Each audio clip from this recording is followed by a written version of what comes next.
बिस्मिल्लाहिर्रहमानिर्रहीम। अस्सलाम वालेकुम। 9th class. आज हम स्टार्ट कर रहे हैं एक्सरसाइज 4.1 को क्वेश्चन नंबर 4 से। और क्वेश्चन नंबर 4 में भी यही कहा गया है कि फैक्टराइज करना है। तो हमारे पास एक एक्सप्रेशन है, एक सिंगल एक्सप्रेशन है जिसकी 3 टर्म्स हैं, first term plus second term plus third term. तो इस एक्सप्रेशन को फैक्टराइज करना है, मीन्स कि छोटे छोटे पार्ट्स में डिवाइड कर देना है। तो सबसे पहले तो ये देखना है कि इट्स अ क्वाड्रेटिक इक्वेशन। ये क्वाड्रेटिक इक्वेशन है जिसकी डिग्री 2 होती है और इसमें आपने देखना है कि ये अरेंज्ड है, पावर 2 फिर पावर 1 और फिर कांस्टेंट टर्म। अब सबसे पहले तो आपने ये करना है क्वाड्रेटिक इक्वेशन को सॉल्व करने के लिए कि जो फर्स्ट टर्म होगी उसका जो कोफिशेंट है, ये 2 कोफिशेंट है एक्स स्क्वायर का। इस कोफिशेंट को लास्ट कांस्टेंट टर्म से आपने मल्टीप्लाई करना है। तो जब आप मल्टीप्लाई कर देंगे 2 को 3 के साथ तो आपका आंसर आएगा 6। इस 6 के आपने फैक्टर बनाने हैं। 6 के वो नंबर जिन दो नंबरों को मल्टीप्लाई करने से 6 आएगा। तो सबसे पहले तो 6 का एक फैक्टर बनता है 1 cross 6 which is equal to 6, और दूसरा यही बन जाएगा 2 cross 3 which is equal to 6। Repeat नहीं करना आपने, मतलब कि 3 क्रॉस 2 इक्वल टू 6, वो एक ही बात है। अब उसके बाद और कोई ऐसे 2 नंबर नहीं हैं जिनको मल्टीप्लाई करने से 6 आए। हमने वो नंबर उठाना है, हमने वो फैक्टर उठाना है, इन दोनों में से 2 फैक्टर मानिए, वो फैक्टर उठाना है जिसको मल्टीप्लाई करने से तो 6 आए, बट उन्हीं 2 नंबरों को प्लस या माइनस करने से मिडल टर्म का कोफिशिएंट आना चाहिए जो कि 7 है। अब देखिए 2 और 3 मल्टीप्लिकेशन में तो 6 दे रहे हैं, लेकिन 2 और 3 को अगर मैं दोनों को प्लस कर दूं, सेकंड कंडीशन, तो ये प्लस में 5 देंगे, और अगर 3 में से 2 को माइनस कर दूं तो ये 1 देगा। तो ये किसी सूरत में भी मिडल टर्म का कोफिशिएंट 7 नहीं देता। अब ये वाला फैक्टर देखें, 1 और 6 को मल्टीप्लाई करने से आंसर 6 आ रहा है। फर्स्ट कंडीशन पूरी हो रही है।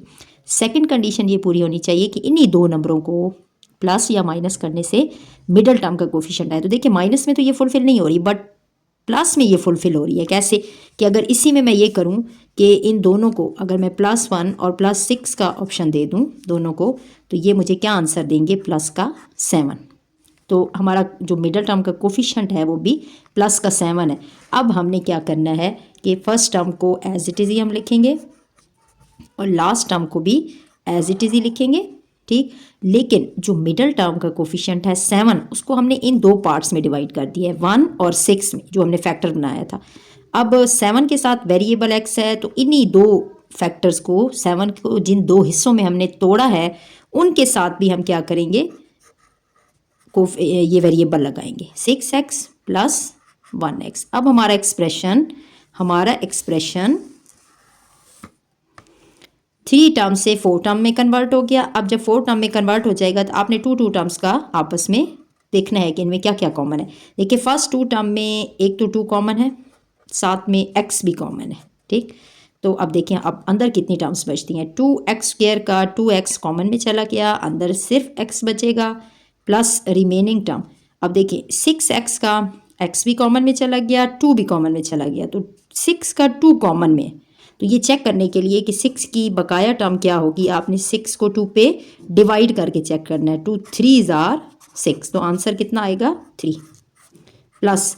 अब देखिए थर्ड और फोर्थ टर्म में कोई भी ऐसा नंबर नहीं है, कोई भी टर्म कुछ भी कॉमन नहीं है।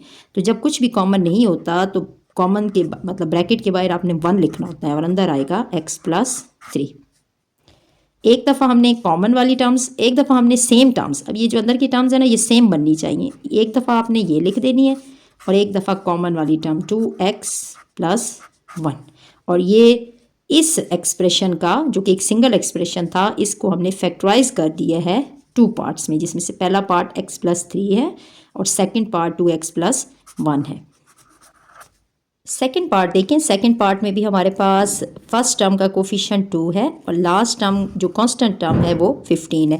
तो जब हमने 2 को 15 से मल्टीप्लाई किया तो हमारे पास आ गया 30। अब इस 30 नंबर का, ये जो 30 है, इसके हमने फैक्टर बनाने हैं। वो 2 नंबर हमने उठाने हैं कि जिनको मल्टीप्लाई करने से 30 आए। तो देखिए एक तो 30 का फैक्टर बनता है 1 क्रॉस 30 इक्वल टू 30। दूसरा फैक्टर यही बन जाता है 2 cross 15 which is equal to 30। एक फैक्टर हमारा बनेगा 5 cross 6 which is equal to 30। उसके अलावा आपका कोई फैक्टर नहीं बनेगा। तो हमने क्या करना है कि 3 फैक्टर बन गए, 1 2 3। अब इन तीनों को चेक करेंगे, इस तरीके से चेक करेंगे कि मल्टीप्लिकेशन में तो 30 सब ही दे रहे हैं, लेकिन प्लस इन्हीं दो नंबरों को, ये जो दो दो नंबर आपके पास आए हैं, यही प्लस या माइनस में आपको मिडल टर्म का कोफिशिएंट दें जो कि 11 है। तो देखने से हमें पता चल रहा है कि ये फर्स्ट जो फैक्टर है 1 और 30, ये तो प्लस माइनस में किसी सूरत में 11 नहीं दे सकता, तो ये तो रिमूव हो गया। अब सेकंड वाला भी अगर आप देख लेना तो 15 में 2 प्लस करने से 17 आएगा और माइनस करने से आपके पास 13 आ जाएगा, तो ये भी किसी सूरत में आपको 11 नहीं दे सकता। हाँ, थर्ड अगर आप फैक्टर देखें तो ये मल्टीप्लिकेशन में 30 दे रहा है, उसके साथ साथ अगर इनको मैं ऐसे करूं, साइन दे दूं कि +5 और +6 का साइन दे दूं, तो ये मुझे प्लस का 11 दे रहे हैं जो कि मेरा कोफिशिएंट है सेकंड टर्म का। तो मैंने यही फैक्टर चूज़ किया है।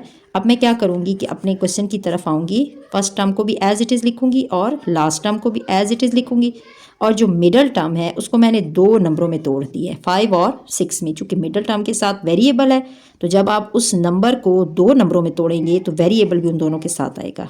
एक आएगा 5x और दूसरा आएगा 6x। आप कुछ भी कोई भी नंबर पहले लिख सकते हैं, 6 को बेशक पहले लिख दें, 5 को बाद में लिख दें, ठीक है। आपको क्वेश्चन जो फैक्टर बनेंगे ना वो सेम बनेंगे, जिस तरीके से भी आप करें क्वेश्चन को। अब देखिए इन 2 नंबरों में कुछ भी कॉमन नहीं है, कोफिशिएंट कॉमन नहीं है, x कॉमन है, तो x को हम बाहर निकाल लेंगे।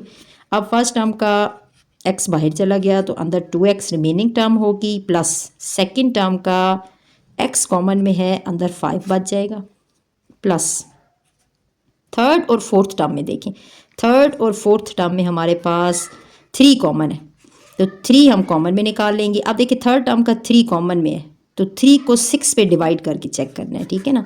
3 2s are 6, अंदर कितनी टर्म बचेगी 2, तो थर्ड टर्म का x भी इधर ही रहेगा, कॉमन में नहीं गया, प्लस अब 15 का फोर्थ टर्म का भी 3 कॉमन है, फोर्थ टर्म का 3 कॉमन है, क्योंकि हम दो में से कॉमन निकाल रहे हैं ना, तो फोर्थ टर्म का भी 3 कॉमन है, तो आपने चेक करने के लिए उसको 3 पे डिवाइड करके चेक करना है। 5 3s are 15, तो अंदर रिमेनिंग टर्म कितनी होगी 5। देखिए अंदर वाली जो फैक्टर्स बनते हैं वो हमेशा इक्वल होने चाहिए, सेम होने चाहिए, तो सेम हमारे बन जाए तो इट्स मीन कि हमारी फैक्टराइजेशन बिल्कुल ट्रू है।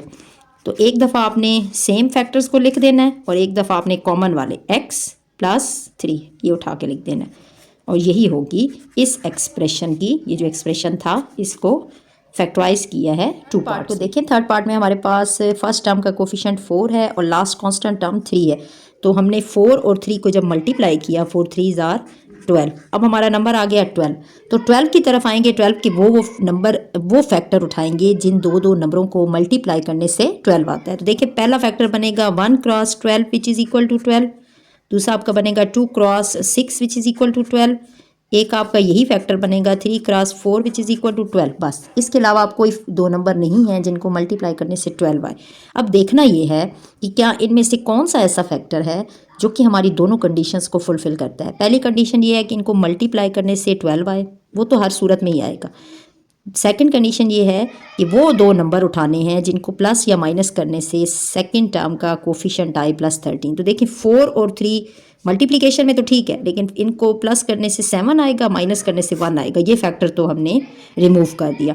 सेकंड देखें, सेकंड में भी 6 + 2 8 आ जाएगा और माइनस करने से 4 आ जाएगा, ये भी कट गया। हाँ, फर्स्ट फैक्टर की तरफ आए, 12 और 1 ये हमें 13 दे सकते हैं, तो मैं ऐसा करती हूँ कि अगर 1 और 12 दोनों को मैं प्लस का साइन दे दूँ तो ये मुझे प्लस का 13 दे देंगे। अब देखिए 13 को हमने 2 पार्ट्स में तोड़ा है, एक 1 और 12, और 13 के साथ वेरिएबल है तो 1 और 12 के साथ भी वेरिएबल को हम लगाएंगे। क्वेश्चन की तरफ हम आएंगे, क्वेश्चन में आके हम फर्स्ट टर्म को एज इट इज़ ही लिखेंगे और लास्ट टर्म को भी एज इट इज़ ही लिखेंगे, और 13 को हम तोड़ेंगे +1x और +12x, ठीक।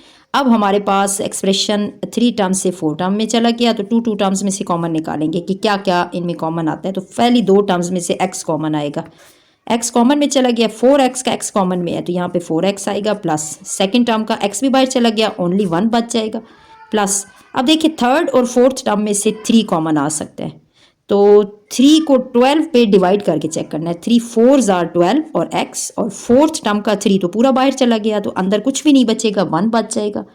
तो देखें जब आपके अंदर वाले दोनों ये जो टर्म्स हैं, दोनों फैक्टर हैं, ये सेम बन जाएं तो आपकी क्वाड्रेटिक इक्वेशन की फैक्टराइजेशन बिल्कुल ठीक होती है। तो एक दफ़ा हम इनको लिखेंगे 4x + 1, और एक दफ़ा हम कॉमन वाले को लिखेंगे x प्लस 3 और यही हमारी इस एक्सप्रेशन की फैक्टराइजेशन है जिसको हमने 2 पार्ट्स में तोड़ दिया। पार्ट को देखें, फोर्थ पार्ट में भी फर्स्ट टर्म का जो कोफिशिएंट है वो 3 है, इसको लास्ट कांस्टेंट टर्म से मल्टीप्लाई करें तो 3 2s are 6 आ गया। अब देखिए 6 के हमने फैक्टर बनाने हैं, तो 6 के फैक्टर वही बनते हैं, एक तो इटसेल्फ 6 1s are 6 और यही factor 2 cross 3 which is equal to 6। वो फैक्टर हमने हमें दो फैक्टर मिले हैं, ठीक है ना, एक ये वाला 1 और 6 वाला और एक 2 और 3 वाला। अब हमने ये करना है कि इनमें से वो एक ट्रू होगा एक रॉन्ग होगा, वो चेक करना है फैक्टर, जो कि मल्टीप्लिकेशन में तो ये दोनों 6 देंगे, फर्स्ट कंडीशन तो दोनों फुलफिल करेंगे। सेकंड कंडीशन ये होती है कि इन्हीं दो में से जिनको प्लस या माइनस करने से हमारे पास मिडल टर्म का कोफिशिएंट आ जाए। देखिए अब देखिए 6 और 1, 6 में से अगर मैं 1 को माइनस कर दूँ, समझिए अगर 6 को मैंने प्लस का साइन दे दिया और 1 को मैंने माइनस का साइन दे दिया तो ये मुझे प्लस का 5 दे सकते हैं, क्योंकि जब आप 6 में से 1 को माइनस करेंगे तो बड़ी टर्म का साइन आएगा +5, ठीक। इट्स मीन कि ये फैक्टर भी देखने में तो बिल्कुल ठीक है। अब सेकंड वाले को देखें कि 2 और 3 मल्टीप्लिकेशन में तो 6 दे रहा है, उसके साथ साथ अगर मैं देखूं कि +2 और +3 को मैं साइन दे दूं, दोनों को प्लस का दे दूं, तो ये भी मुझे प्लस का 5 दे रहे हैं, ये तो दोनों फैक्टर बन गए। लेकिन ऐसा नहीं होता, 9th क्लास हमेशा कोई एक ऐसी कंडीशन होती है जिस पे जाके एक फैक्टर रॉन्ग साबित हो जाता है और दूसरा हम ट्रू करते हैं और उसी को सिलेक्ट करके फिर हम पुट करते हैं। तो यहाँ पे फिर आपने आना है, फिर जब आपने वापस आना है रिवर्स में अपने कोफिशिएंट्स की तरफ, तो कोफिशिएंट्स की तरफ फिर रिवर्स में आना है, देखना है कि इसका कोफिशिएंट प्लस का 3 है और इसका प्लस का 2 है। तो देखिए ये प्लस का 3 था, पहले आपने ये नहीं देखनी कंडीशन, जब फैक्टर एक से ज़्यादा बन जाए फिर देखनी है। प्लस का 3 है और ये प्लस का 2 है, तो जब मैं इन दोनों को मल्टीप्लाई कर रही हूँ तो ये मुझे प्लस का 6 दे रहा है। अब इसमें से भी मैं दोबारा से इनको साइन दे के चेक करूंगी कि आया मैंने इसको प्लस का 6 और इसको माइनस का, फिर मल्टीप्लिकेशन में जाके चेक करूंगी। देखें ये प्लस का 6 और इसको मैंने -1 दिया तो -1, तो ये मल्टीप्लिकेशन में मुझे क्या दे रहा है, ये मल्टीप्लिकेशन में मुझे माइनस का 6 दे रहा है, जिसको मैंने साइन प्लस का दिया है ना 6 का, और इसको -1 का दिया है। फिर इन्हीं दोनों नंबरों को अगेन मल्टीप्लिकेशन में चेक करना होता है साइन के साथ, +6 और -1 को मल्टीप्लाई करें -6 आ गया। अच्छा इन दोनों को चेक करते हैं, इनको हमने दिया है साइन +2 और मल्टीप्लाई +3, तो ये मल्टीप्लिकेशन में तो मुझे प्लस का 6 दे रहे हैं। तो अब हमें इधर जाके जब कोफिशिएंट्स को मल्टीप्लाई किया है तो वो भी तो प्लस का 6 आ रहा है। अब आपको समझ लगी कि कौन सा फैक्टर आपका ठीक है, ये फैक्टर आपका ठीक है, ये आपका रॉन्ग है, ठीक है। अब आपने 2 और 3 को सिलेक्ट किया और फिर आप अपने क्वेश्चन की तरफ गए। क्वेश्चन की तरफ जाने के बाद आपने फर्स्ट और लास्ट टर्म को एज इट इज़ ही रखा, मिडल टर्म को 2 पार्ट्स में तोड़ा है, 2 और 3 में, तो यहाँ पे आएगा 3x + 2x, वेरिएबल दोनों के साथ आएगा। देखें क्वेश्चन हमारा 4 टर्म्स में कन्वर्ट हो गया। 2 टर्म को कॉमन लेंगे, जब 2 टर्म्स को कॉमन लेंगे, फर्स्ट 2 टर्म में 3 भी कॉमन है, x भी कॉमन है, अंदर रिमेनिंग टर्म फर्स्ट टर्म की बच जाएगी x प्लस, अब देखिए सेकंड टर्म तो सारी बाहर चली गई तो अंदर 1 बच जाएगा, कुछ भी नहीं बचेगा तो 1 होगा, प्लस इन दोनों टर्म में ओनली 2 कॉमन है, x प्लस लास्ट टर्म का 2 कॉमन में चला गया, ओनली 1 बच जाएगा। देखिए जब अंदर के फैक्टर आपके सेम बन जाते हैं ना, तो फिर क्या होता है कि आपका क्वेश्चन बिल्कुल ठीक होता है। तो आपने क्या करना है कि एक दफ़ा सेम फैक्टर को लिख देना है और एक दफ़ा आपने कॉमन वाले 3x + 2, और यही आपका इस एक्सप्रेशन की फैक्टराइजेशन होगी। ये फैक्टराइज कर दिया आपने 1 एक्सप्रेशन को 2 पार्ट्स में।